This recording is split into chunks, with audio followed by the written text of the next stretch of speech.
గుసగుసల కొండలలో నీల్ అనే చిన్న అలసిపోయిన వాగు ఉండేది.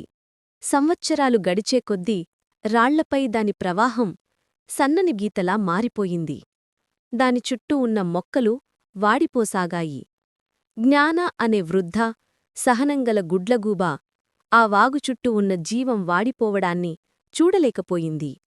ప్రతిరోజూ జ్ఞాన తన ముక్కుతో చిన్న గులకరాళ్లను మోసుకెళుతూ దాగి ఉన్న పర్వత వసంతం అంటే స్ప్రింగ్ వైపు దారితీసే పాత కాలువను శుభ్రంచేసి లోతుచేసింది. జ్ఞానకు 2 పూర్తి ఋతువులు కష్టపడాల్సి వచ్చింది.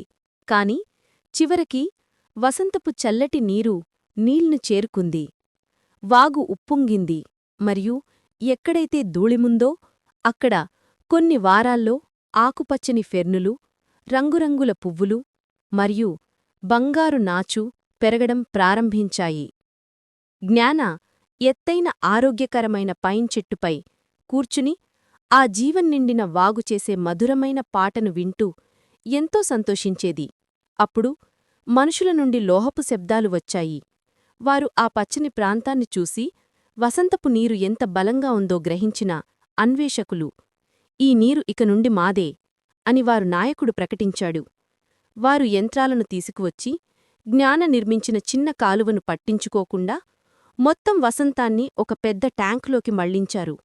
ఒకే వారంలో నీల్ వాగుపాట నిశ్శబ్దమయింది. ఫెర్నలు పెలుసుగా మారాయి. బంగారు నాచు వాడిపోయింది. జ్ఞాన చనిపోయిన పైన్ చెట్టుపై కూర్చుంది. అది కన్నీరు కార్చలేదు, కాని ఖాళీగా ఉన్న వాగు పరుపుపై గాలిచేసే పొడి గుసగుసలాగా వినిపించే ఒక దీనమైన అరుపును మాత్రమే చేసింది. అతను ఓపికగా రక్షించిన ఆ జీవం మనిషి యొక్క స్వార్థం కారణంగా ఒక క్షణంలో అదృశ్యమైపోయింది.